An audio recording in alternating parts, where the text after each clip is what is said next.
कोई सुनता है ना कि कैंसर हो गया है तो एक पहाड़ सर पे गिरता है, वो क्या कंडीशन थी, उससे कैसे निकली? मैं एक किस्म का मायूस हो चुकी थी कि अब मेरी ज़िंदगी जो है वो मोहताजी की हो जाएगी। मैं उस साइड से काम नहीं कर सकती, मेरे लिए बड़ा मुश्किल था। फिर वो मेरा ज़ख़्म ख़ासा बिगड़ गया, मुझे तकरीबन 4 महीने लग गए उसको कवर करने में। बाकी ये है कि अब ज़िंदगी की तरफ आ रही हूँ, अब दिल करता है कलर्स पहनूँ, थोड़ा सा अपने आप को मेंटेन रखूँ। बिस्मिल्लाहिर्रहमानिर्रहीम, अस्सलाम वालेकुम। न्यू डिजिटल के साथ मैं हूँ रूबा अरूज। नाज़रीन, अक्टूबर का पहला जो हफ़्ता है और स्पेशली जो 10 डेज़ हैं वो वक्फ़ किए जाते हैं उन लोगों के नाम जो कि ब्रेस्ट कैंसर से लड़ रहे हैं। ब्रेस्ट कैंसर सर्वाइवर्स अपनी जब कहानी बताते हैं तो बहुत से लोगों को एक जो है वो हिम्मत मिलती है, हौसला मिलता है और साथ साथ ये भी समझने का मौका मिलता है कि किस तरह से आप इस मौज़ी बीमारी को शिकस्त दे सकते हैं।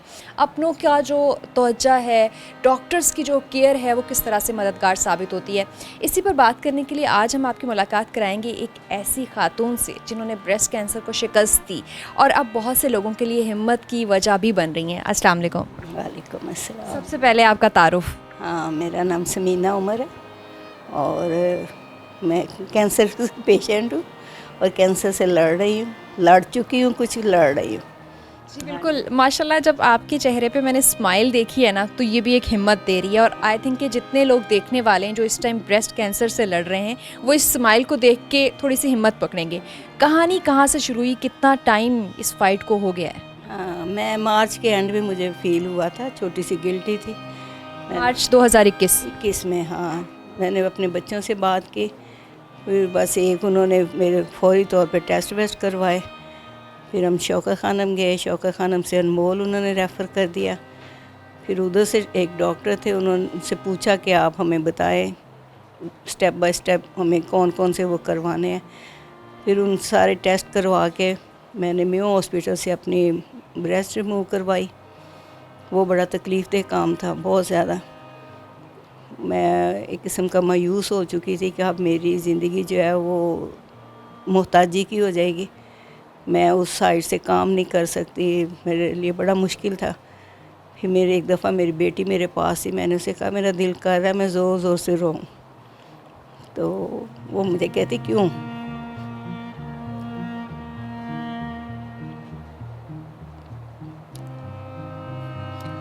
मैंने कहा मैं मोहताजी की लाइफ से।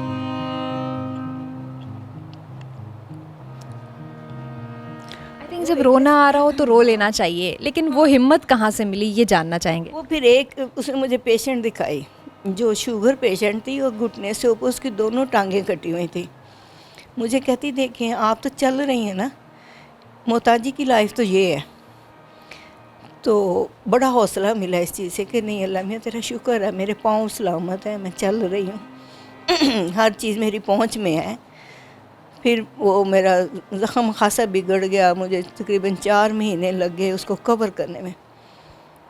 उसके बाद घर वालों की जो तवज्जो, मोहब्बत, डॉक्टर्स का साथ और बहन भाइयों की दुआएं, इसने मुझे बड़ा हौसला दिया। फिर जब मेरी कीमो होती थी वो बड़ा तकलीफ़देह काम था। 2 दिन पहले ही मुझे रात नींद नहीं आती थी कि मैंने अब हॉस्पिटल जाना है। वो एक दफ़ा तो बस बहुत ही मैं मायूस हो गई।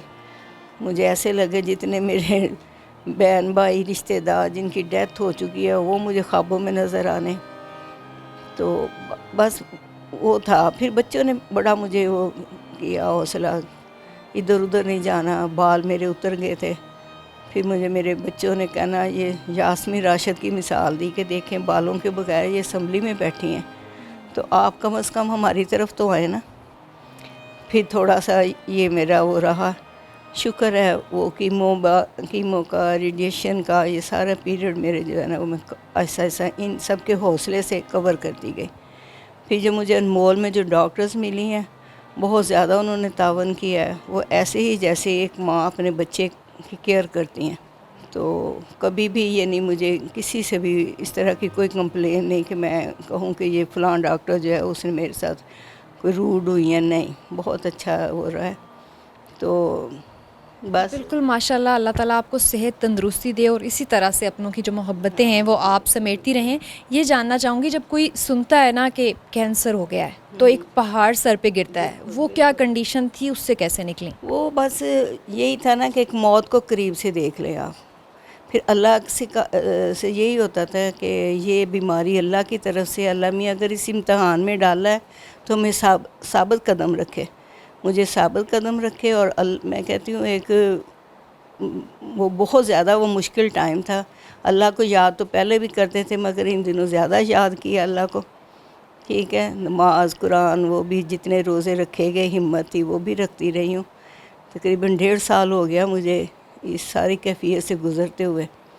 बाज़ दफ़ा बहुत ज़्यादा डिप्रेशन हो जाता है, दिल करता है रोए, मगर फिर बच्चे जो हैं वो कहेंगे ठीक है आप अपना गुबार निकाल लें। तो बाकी ये है कि अब ज़िंदगी की तरफ आ रही हूँ, अब दिल करता है कलर्स पहनूँ, थोड़ा सा अपने आप को मेंटेन रखूँ। ठीक है हाँ, टीवी ड्रामे भी देखती हूँ, ठीक है, गेम्स भी खेलती हूँ सारे। और बस अब लगता है कि ज़िंदगी की तरफ आ रहे हैं, अब कलर अच्छे लग रहे हैं, दिल करता है कपड़े अच्छे अच्छे बनाऊँ पहनूँ, वरना 1 साल से तो वो बस दिल ही नहीं करता था, सीधी बात है। मायूसी हो गई थी, ये हिम्मत दोबारा मिली। अभी बहुत से लोग हैं पूरी दुनिया में, अगर हम कहें ना मिलियंस ऑफ पीपल इस टाइम लड़ रहे हैं इस जंग से नबर्द आजमाए, उनको क्या पैगाम देना चाहेंगी? बस यही है कि ये बीमारी में नल्ला है, ठीक है, अल्लाह मियाँ की जिस पे नज़र है वो उसको आजमाइश में डालता है, हर हाल में अल्लाह का शुक्र अदा करे। ठीक है, तो जो ज़िंदगी जो दुनिया में आया है उसने जाना तो है, कोई ना कोई बहाना बनना है, मगर आप अपने में ये हिम्मत रखें कि अब हम तो चले अपने इनिंग्स खेल बैठे हैं लाइफ। अब बच्चे कहते हैं कि हमारे लिए आप एक तंदुरुस्ती की लाइफ गुजारें, बच्चों के लिए आप अपने में हिम्मत रखें और इस बीमारी के साथ अपनी क़ुव्वत मुदाफ़त जो है वो इस तरह की रखें कि आप इसका मुकाबला करें। मेरा बेटा कहने लगा कोई बात नहीं, आप आ जाएं, हम अनमोल चलते हैं। वहाँ गए, उन्होंने बहुत अच्छा वो किया। वो तो मेरे बेटे ने एक डॉक्टर से प्राइवेट तौर पर हम उनसे मिलते रहे हैं, वो शाम टाइम इधर अल्लामा इकबाल टाउन बैठते थे। उन्होंने हमें सारा गाइड किया कि आप ये टेस्ट करवा लें और उसके बाद आप अनमोल जो है ना वो आए। अच्छा, लास्टली आपसे ये जानना चाहूँगी कि कोई पेशेंट है वो ट्रीटमेंट करवाना चाहता है, क्या बेहतरीन ट्रीटमेंट है, किसको कंसल्ट करना चाहिए, कितनी तकलीफ़ बर्दाश्त करनी पड़ती है? हाँ, तकलीफ़ जो है वो तो ज़ाहिर है ही है, वो आप ही ने बर्दाश्त करनी है। बहन भाई या बच्चे जो है ना वो देख के वो अपसेट तो हो जाएंगे, दुआएं तो करेंगे। तो बाकी ये है कि इसमें यही उन्होंने कहा है कि आप अपना खुराक बेहतर रखें। खाने को दिल नहीं करता, मगर मेरे बच्चों ने ज़बरदस्ती मेरा कभी फल कभी जूस वो ख़त्म नहीं होने दिया। आपको लगता है कि शायद बीमारी से इतना नहीं, मायूसी से भी लोग जो है वो ज़िंदगी उनकी ख़त्म हो जाती है? बिल्कुल ऐसे है, क्योंकि ये कैंसर मर्ज़ ही ऐसे है कि सुनकर सारे लरज़ जाते हैं, मगर हम दुनिया में ही हमारे सामने एग्जाम्पल हैं। हम इन्हीं से लेसन सीखते हैं। कई हमसे भी नौ उम्र थी बच्चियाँ जो इस बीमारी से लड़ रही थी और हिम्मत हार रही थी। बहुत शुक्रिया, और बिल्कुल आपके तवासुत से बहुत से लोगों को यकीनन हिम्मत मिली होगी।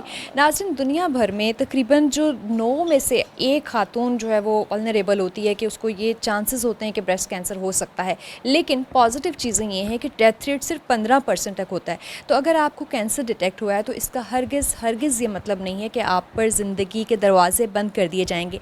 हमने आज जो है वो जिन खातून से आपकी मुलाकात कराई उसका मकसद यही था कि कैंसर का नाम सुनकर इतना खौफ ना खुद पे तारी कर लें कि ज़िंदगी जो है वो आपसे रूठ जाए। Thank you so much.